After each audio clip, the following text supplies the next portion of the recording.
2018 সালে নির্বাচনে দায়িত্বে থাকা 33 ডিসিকে ওএসডি, জনপ্রশাসন মন্ত্রণালয়ের প্রজ্ঞাপন জারি।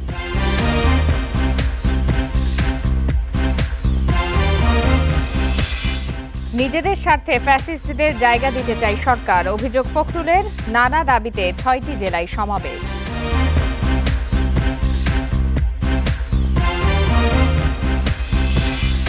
উপাচার্যের পদত্যাগ সহ 6 দফা দাবি কুয়েটের শিক্ষার্থীদের। 28 ফেব্রুয়ারি পর্যন্ত বিশ্ববিদ্যালয় বন্ধ ঘোষণা।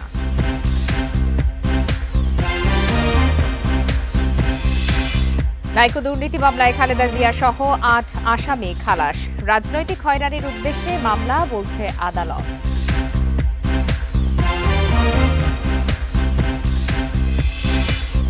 গরমেও লোডশেডিং থাকবে 1,500 মেগাওয়াটের নিচে, বলছেন উপদেষ্টা। বিশেষজ্ঞদের আশঙ্কা 3,000 মেগাওয়াট ঘাটতির।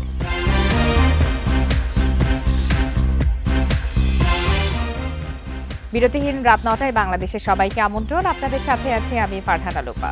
এতক্ষণ শিরোনাম জানাচ্ছিলাম, এবার বিস্তারিত।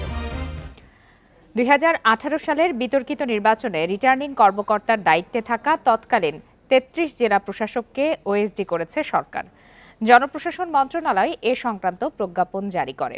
2018 সালের নির্বাচনে জেলা প্রশাসক ও রিটার্নিং কর্মকর্তা হিসাবে দায়িত্ব পালন করেছেন এই 33 জন। এর আগে আরও 12 কর্মকর্তাকে ওএসডি করা হয়েছিল। 2018 সালের এই নির্বাচনের দিনের ভোট রাতে হওয়ার অভিযোগ রয়েছে। ওই নির্বাচনে জেলা প্রশাসকের দায়িত্ব পালন করা অনেক কর্মকর্তা অতি উৎসাহী ভূমিকাও পালন করেন। এদিকে 2014 এবং 2024 সালের বিতর্কিত নির্বাচনে দায়িত্বপ্রাপ্ত কর্মকর্তাদের বিরুদ্ধেও ব্যবস্থা নেওয়া হবে বলে জানিয়েছে মন্ত্রণালয়।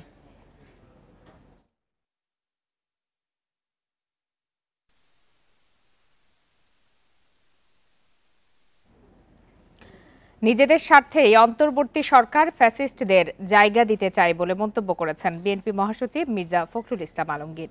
বলেন, নতুন দলে ভেড়াতেই এমন কৌশল। দুপুরে রাজধানীতে ছাত্র দলের এক অনুষ্ঠানে এসব কথা বলেন বিএনপি মহাসচিব।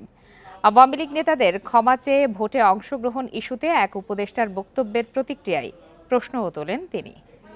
সেখানে বাংলাদেশ জাতীয়তাবাদী ছাত্র দলের প্রত্যেকটি রাজধানীর খামারবাড়ি কৃষিবিদ মিলনায়তনে নতুন সদস্য সংগ্রহে ফর্ম বিতরণ ও নবায়নের অনুষ্ঠান আয়োজন করে ঢাকা মহানগর ছাত্র দল। এবং সাধারণ শিক্ষার্থীদের অধিকার আদায়ের জন্য আপনারা গণঅভ্যুত্থান পরবর্তী দেশে নতুন ধারার ছাত্র রাজনীতি নিয়ে আলোচনায় অংশ নেন সাবেক ও বর্তমান ছাত্রনেতারা। তাদের অভিযোগ, ছাত্রদলকে নানাভাবে উস্কে দেওয়ার চক্রান্ত করছে একটি গোষ্ঠী।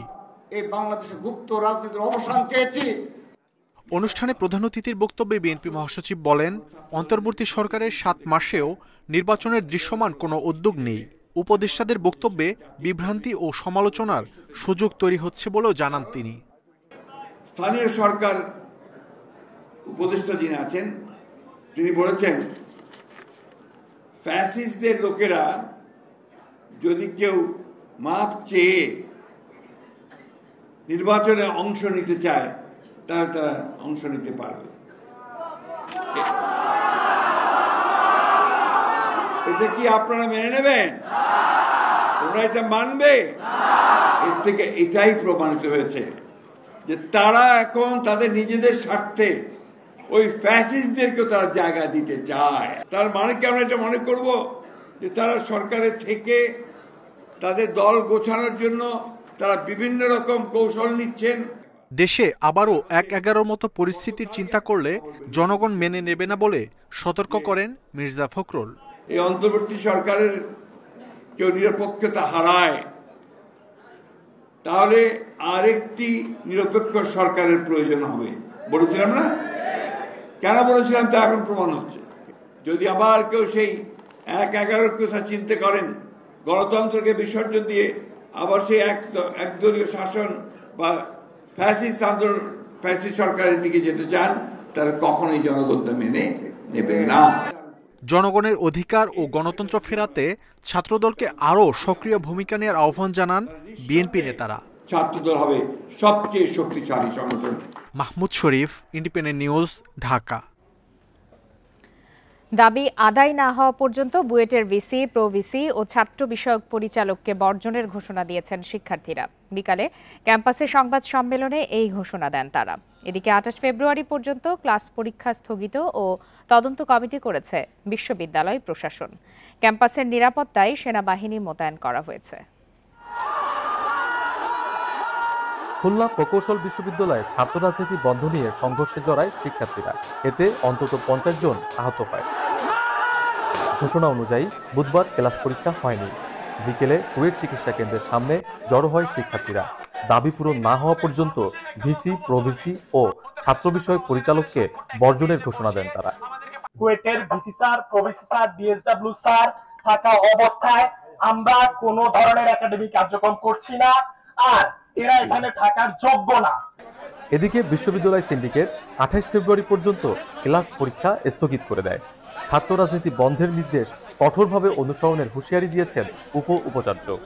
লেজুর ভিত্তিক যে রাজনীতি নিষিদ্ধ করা আছে, এখন যদি কোনো শিক্ষক, কর্মকর্তা, কর্মচারী, ছাত্রছাত্রী জড়িত থাকে, তাহলে তাকে একদম যে আইন আছে বিধি অনুযায়ী তাদেরকে সর্বোচ্চ শাস্তি নিশ্চিত করা হবে। কোনো অবস্থাতেই আমরা এই ক্যাম্পাসে লেজুর ভিত্তিক রাজনীতি চাই না। পুলিশ বলছে ক্যাম্পাসের পরিস্থিতি এখন স্বাভাবিক রয়েছে। আইন শৃঙ্খলা বাহিনীর বাড়তি সদস্য মোতায়েন রয়েছে। আমাদের এখানে আপনারা শুধু পুলিশ দেখছেন, বাট বিজিবি বা অন্যান্য যারা যৌথ বাহিনী যারা আছে, অন্যান্য বাহিনী আমাদের সহযোগী যারা, তারা আশেপাশেই আছে। কারণ আসলে একটা জায়গায় তো থাকলে তো হবে না, এই জন্য তারা বিভিন্ন জায়গাতে তার মুভমেন্ট আছে।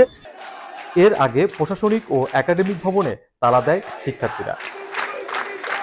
অভিজিৎ পাল, ইন্ডিপেন্ডেন্ট নিউজ, খুলনা। কুয়েটে সন্ত্রাসী হামলার জন্য ছাত্র শিবির ও বৈষম্য বিরোধী ছাত্র আন্দোলনকে দায়ী করেছে ছাত্রদল। ছাত্রদলের সভাপতি রাকিবুল ইসলাম রাকিব বুধবার টিএসসিতে সংবাদ সম্মেলনে ছাত্র শিবিরকে গুপ্ত সংগঠন হিসাবে আখ্যায়িত করেন। সংবাদ সম্মেলনে ছাত্রদলের নেতারা বলেন, ক্যাম্পাসে ছাত্রদলের ইতিবাচক গণতান্ত্রিক কর্মকাণ্ড প্রশ্নবিদ্ধ করতেই পরিকল্পিতভাবে ষড়যন্ত্র করা হচ্ছে। আওয়ামী লীগ সরকার আমলে যারা ছাত্রলীগের সান্নিধ্যে থেকে সন্ত্রাসী কর্মকাণ্ড চালিয়েছে, তারাই আবার অগণতান্ত্রিক উপায়ে শিক্ষাঙ্গন অস্থিতিশীল করছে বলেও অভিযোগ করেন তারা। ছাত্রলীগের স্টাইলে হুমকি না দিতে উল্লেখ করে তারা জানান, কখনো ছাত্রদলকে হুমকি দেবেন না। শিক্ষাঙ্গনের শান্তি বজায় রাখতে ছাত্রদল বদ্ধপরিকর বলেও জানান তারা। এ সময় হামলার সঙ্গে জড়িতদের বহিষ্কারের দাবিও জানানো হয়। ফুটেজে দেখা যাচ্ছে যে বৈষম্য বিরোধী ছাত্রদলের যে আহ্বায়ক, আমরা তাকে শিবিরের নেতা হিসেবেই জানি, এবং ক্যাম্পাসেও গতকাল যারা হামলা করেছে তাদের সবাইকে শিবিরের নেতা হিসেবে জানে। তারা সরাসরি গিয়ে হামলা চালালো এবং বিনা কারণে। কুয়েটে শিক্ষার্থীদের ওপর হামলার প্রতিবাদে বরিশাল বিশ্ববিদ্যালয়ে বিক্ষোভ মিছিল ও সমাবেশ করেছে বৈষম্য বিরোধী ছাত্র আন্দোলন। দুপুরে 3 নম্বর গেটের সামনে থেকে বিক্ষোভ মিছিল বের হয়। ক্যাম্পাসের সামনের সড়ক ঘুরে বিশ্ববিদ্যালয়ের সামনে গিয়ে শেষ হয় মিছিলটি। সেখানে সংক্ষিপ্ত সমাবেশ আয়োজন করা হয়। সমাবেশে বৈষম্য বিরোধী ছাত্র আন্দোলনের নেতারা বলেন, কুয়েট রাজনীতিমুক্ত একটি ক্যাম্পাস, সেখানে কোনো রাজনীতি থাকবে না। শিক্ষার্থীদের ওপর যারা হামলা চালিয়েছে তাদের বিরুদ্ধে বিশ্ববিদ্যালয় প্রশাসনকে দ্রুত ব্যবস্থা নেওয়ার আহ্বানও জানানো হয় সমাবেশ থেকে।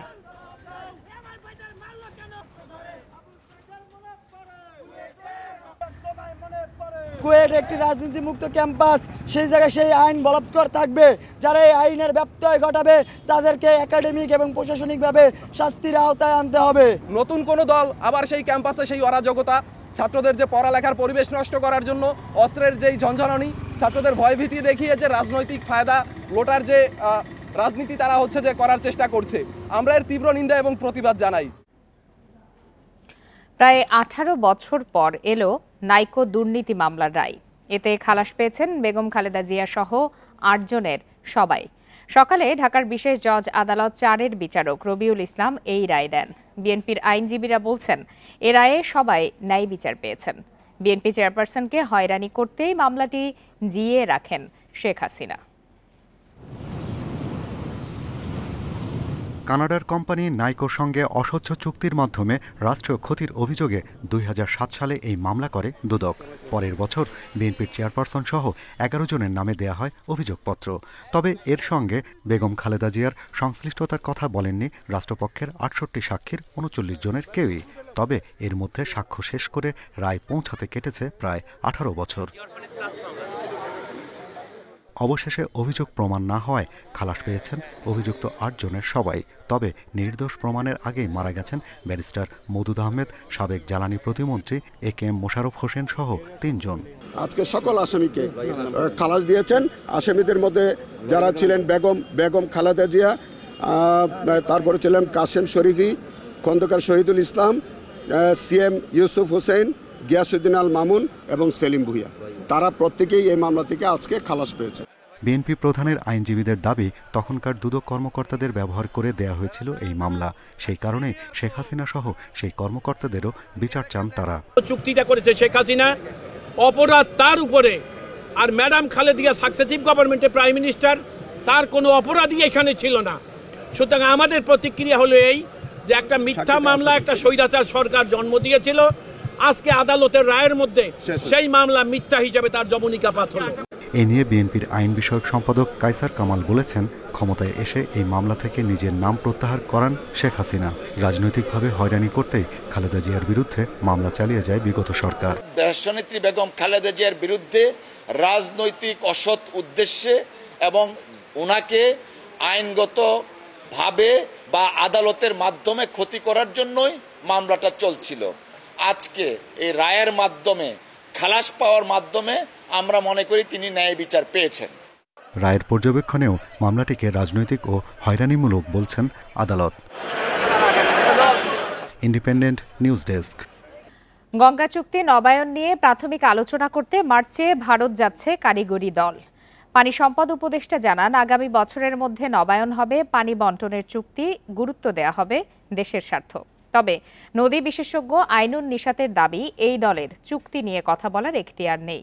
যৌথ নদী ব্যবস্থাপনায় ঢাকা দিল্লিকে একসঙ্গে কাজ করার ওপর জোর দেন তিনি। বাংলাদেশ ভারতের মধ্যে অভিন্ন নদীর সংখ্যা 54টি। এর মধ্যে শুধু গঙ্গার পানি ভাগাভাগি নিয়ে ঢাকা দিল্লির চুক্তি হয় 1996 সালে। 30 বছরের সেই চুক্তির মেয়াদ শেষ হচ্ছে 2026-এর ডিসেম্বরে। আগের শর্তে চুক্তি নবায়নের পরিকল্পনা ছিল আওয়ামী লীগ সরকারের, কিন্তু অন্তর্বর্তী সরকার চায় পর্যালোচনা। 2026-এর মধ্যে তো আমাদেরকে চুক্তি করতেই হবে।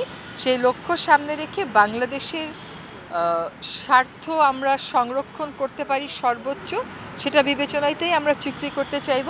তবে চুক্তিটা আর আমাদের সময়কালীন সময়ে হবে না, এটা তো মোটামুটি স্পষ্ট। উপদেষ্টা জানান, আগামী মাসে ভারত যাচ্ছে কারিগরি দল। নদী বিশেষজ্ঞ আইনুন নিশাত বলছেন, তাদের কেবল গঙ্গার পানি ব্যবস্থাপনা ও সংরক্ষণের তথ্য উপাত্ত বিনিময়ের ক্ষমতা রয়েছে, এর বাইরে কোনো এখতিয়ার নেই।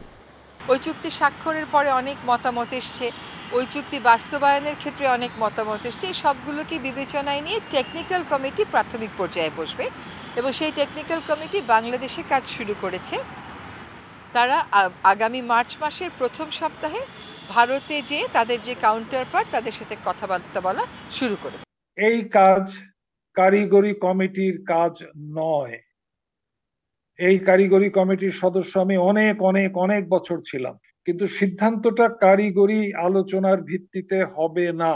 তাদের নির্দিষ্ট ম্যান্ডেট আছে, বন্টনের ব্যাপারে তাদের কথা বলার কোনো অধিকার নেই। এই বিশেষজ্ঞ মনে করেন, অভিন্ন নদী রক্ষায় দু দেশের উচিত যৌথভাবে কাজ করা। নাফিজুল্লাহ, ইন্ডিপেন্ডেন্ট নিউজ, ঢাকা। এবারের গ্রীষ্মে বিদ্যুতের চাহিদা মাথায় রেখে গ্যাস, ফার্নেস অয়েল থেকে উৎপাদন বাড়ানো এবং আদানির কেন্দ্রের পুরো সক্ষমতা ব্যবহার করতে চায় সরকার। বিদ্যুৎ উপদেষ্টা বলছেন, অতিরিক্ত তাপমাত্রাতেও লোডশেডিং থাকবে 1,500 মেগাওয়াটের নিচে। যদিও বিশেষজ্ঞরা বলছেন, বকেয়া বিল, জ্বালানি সংকট সহ নানামুখী চাপে বিদ্যুৎ বিভাগ। তাদের সংখ্যা লোডশেডিং ছাড়াতে পারে 3,000 মেগাওয়াট। আসছে রমজান মাসে দেশে বিদ্যুতের চাহিদা পৌঁছাতে পারে 15,500 মেগাওয়াটে।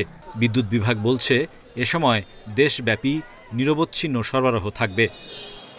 গ্রীষ্মে সেচ মৌসুম ও অতিরিক্ত গরমে শীতাতপ যন্ত্রের ব্যবহারে বাড়ে বিদ্যুতের চাহিদা। গত বছর সর্বোচ্চ উৎপাদন 16,477 মেগাওয়াট থাকলেও বেশিরভাগ সময় মিলেছে 15,000-এর মধ্যে। তখন লোডশেডিং ছাড়ায় 2,000 মেগাওয়াট। এবার গ্রীষ্মে বিদ্যুতের সর্বোচ্চ চাহিদা ধরা হচ্ছে 18,000 মেগাওয়াট। চাহিদা মেটাতে আদানির ঝাড়খণ্ডের কেন্দ্র থেকে পুরো সক্ষমতার বিদ্যুৎ চাওয়া হয়েছে। জোর দেওয়া হচ্ছে গ্যাস, ফার্নেস অয়েল ভিত্তিক কেন্দ্রগুলোতে। আমরা 18,000 মেগাওয়াট চাহিদা ধরে আমরা কাজ করতেছি, কিন্তু আমাদের যে অ্যাভেলেবল যে বিদ্যুৎ যে অ্যাভেলেবল হবে সেটা আমাদের এখন প্রাথমিক হিসাব অনুযায়ী আমরা দেখতে পাচ্ছি যে 700 থেকে 1400 মেগাওয়াট পর্যন্ত লোডশেডিং করতে হতে পারে। বাড়তি আমরা করছি যে 4টা এলএনজি কার্গো ইম্পোর্ট। বিশেষজ্ঞরা বলছেন, বেসরকারি খাতের কেন্দ্রগুলোর কাছে বিদ্যুৎ উন্নয়ন বোর্ডের বড় অঙ্কের বকেয়া। আদানি থেকে বিদ্যুৎ আমদানির বকেয়া বিল পরিশোধেও গতি কম। সেই সঙ্গে শিল্প, সার কারখানায় গ্যাস নিশ্চিত করে বিদ্যুতের সরবরাহ বাড়ানো সম্ভব নয় বলে মনে করছেন তারা। এই বছর কতখানি গরম পড়বে সেটাও আমরা জানি না। তো সবকিছু যদি মানে আমাদের বিপক্ষে যায় এগুলা, তাহলে ডিমান্ড যা হবে তাহলে আমি মনে করি তাদের সাংঘাতিক কষ্ট হবে ওই ডিমান্ডটা মিট করতে। সরকার তো নিজেই বলেছে 1,500 মেগাওয়াট, আমার হিসাব এটা 3,000 মেগাওয়াট পর্যন্ত এটা সময় সময় লোডশেডিং করতে হবে। লোডশেডিং এড়াতে গ্রীষ্মে বিদ্যুতের চাহিদা কমাতে শীতাতপ যন্ত্র ব্যবহারে গ্রাহকদের দায়িত্বশীল হওয়ার তাগিদ দিচ্ছে বিদ্যুৎ বিভাগ। Hari Saha, independent news, Dhaka. হিমাগারের ভাড়া বৃদ্ধির প্রতিবাদে রাজশাহীতে রাস্তায় আলু ফেলে প্রতিবাদ ও বিক্ষোভ মিছিল করেছেন কৃষকরা। দুপুরে পবা উপজেলার বায়া এলাকায় এই কর্মসূচি পালন করেন তারা। কৃষকরা বলেন, প্রতি কেজি আলুর সংরক্ষণের জন্য আগে 4 টাকা ভাড়া দিতে হতো, এখন তা বৃদ্ধি করে 8 টাকা করেছে হিমাগার মালিকরা। এতে করে আগে প্রতি বস্তা আলু রাখতে 255 টাকা ভাড়া লাগত, যা এখন বেড়ে 560 টাকা করা হয়। ভাড়া দ্বিগুণ করায় লোকসানে পড়বেন তারা। এদিকে রংপুরেও আলু রাস্তায় ফেলে বিক্ষোভ মানববন্ধন করেন চাষিরা। পরে প্রশাসনের কাছে স্মারকলিপি দেন। লাভজনক দামে আলু বিক্রি করতে না পারায় কৃষকদের ক্ষতিপূরণ এবং সরকারি উদ্যোগে আলু বিদেশে রপ্তানির দাবি জানান তারা। স্টোরের ভাড়া 8 টাকা দাবি করেছে কেজি প্রতি, এটা আমাদের জন্য অতিরিক্ত বোঝা। কৃষককে মেরে ফেলার জন্য তারা সুস্বাদু ব্যবসা করবে, কৃষককে মেরে ফেলে তারা এককভাবে খাবে, সেজন্য তার প্রতিবাদ জানাতে এসেছি। মাসখানেক ধরে বাজারে সয়াবিন তেলের সংকট। রোজা এগিয়ে আসায় তা আরও প্রকট হচ্ছে। ক্রেতা বিক্রেতাদের অভিযোগ, বাড়তি মুনাফার জন্য কৃত্রিম সংকট তৈরি করছে বড় কোম্পানিগুলো। সরকারি সংস্থার পর্যবেক্ষণেও উঠে এসেছে এমন তথ্য। তবে খুচরা পর্যায়ে গড়পড়তা কিছু অভিযান চললেও মিল পর্যায়ে নেই যথাযথ নজরদারি।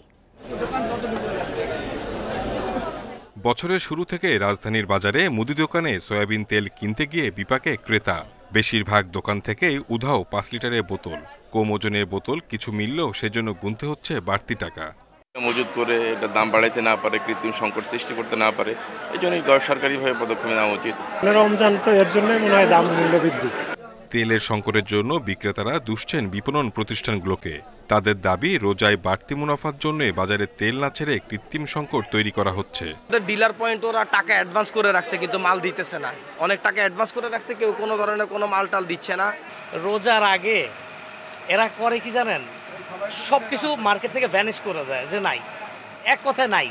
এদিকে রমজানকে সামনে রেখে সারা দেশেই বাজার তদারকিতে নেমেছে সরকারি সংস্থাগুলো। খুচরা পর্যায়ে জরিমানা করা হলেও পার পেয়ে যাচ্ছে বড় মিল মালিকরা। এখন কোনো খুচরা বিক্রেতা বা কোনো পাইকারি বিক্রেতা যেন মূল্যের উপরে বা অন্য কোনোভাবে কৃত্রিম সংকট সৃষ্টি করে কোনো কারচুপির চেষ্টা না করলে আমরা আইনগত ব্যবস্থা গ্রহণ করব। অনুরোধ থাকবে যে যাতে রমজানে কোনো মানুষের কোনো অভিযোগ করতে না হয়।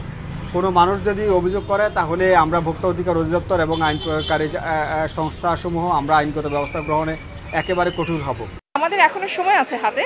আমি হোপফুল যে মন্ত্রণালয় অবশ্যই জরুরি ভিত্তিতে কোনো না কোনো ব্যবস্থা গ্রহণ করবে, কারণ এটা হচ্ছে কোম্পানির সাথে হয়তো তারা আলোচনা করবে এবং আমাদের একটা ন্যাশনাল টাস্ক ফোর্স আছে, টাস্ক ফোর্স এটা হয়তো তারা দ্রুত যে কোনো পদক্ষেপ গ্রহণ করবে, এটা আমরা হোপফুল আর কি। ট্যারিফ কমিশনের হিসাবে রোজায় দেশে ভোজ্য তেলের চাহিদা 3 লাখ টন। এনবিআরের তথ্য, ফেব্রুয়ারি পর্যন্ত আমদানি হয়েছে 4 lakh ton. Shahid Ahmed, independent news, Dhaka. বায়ু দূষণে আজও বিশ্বের 125টি শহরের মধ্যে শীর্ষে ঢাকা। বাতাসের মান সূচক অনুযায়ী রাজধানীর বায়ুর স্কোর 240, যা খুবই অস্বাস্থ্যকর বলে বিবেচিত। সকাল 8:30টার দিকে আইকিউ এয়ার এসব তথ্য দিয়েছে। সংস্থাটির হিসাবে 211 স্কোর নিয়ে দ্বিতীয় অবস্থানে রয়েছে পাকিস্তানের লাহোর, 180 স্কোর নিয়ে তৃতীয় অবস্থানে নেপালের কাঠমান্ডু, চতুর্থ স্থানে থাকা ভারতের রাজধানী দিল্লির স্কোর 179, পঞ্চম অবস্থানে রয়েছে পোল্যান্ডের ক্রাকাও, শহরটির স্কোর 177, আর 170 স্কোর নিয়ে ষষ্ঠ অবস্থানে ইরাকের বাগদাদ। প্রতিদিন বাতাসের মান নিয়ে তৈরি করা কিউআই স্কোর নির্দিষ্ট শহরের বাতাস কতটুকু দূষিত সে সম্পর্কে তথ্য দেয়। এরই সাথে শেষ করছি আজকের বিরোধীহীন রাত 9টায় বাংলাদেশ। ইন্ডিপেন্ডেন্ট টেলিভিশনের সব খবরের আরও বিস্তারিত জানতে চোখ রাখুন ফেসবুক, ইউটিউব আর এক্সে। ধন্যবাদ সবাইকে।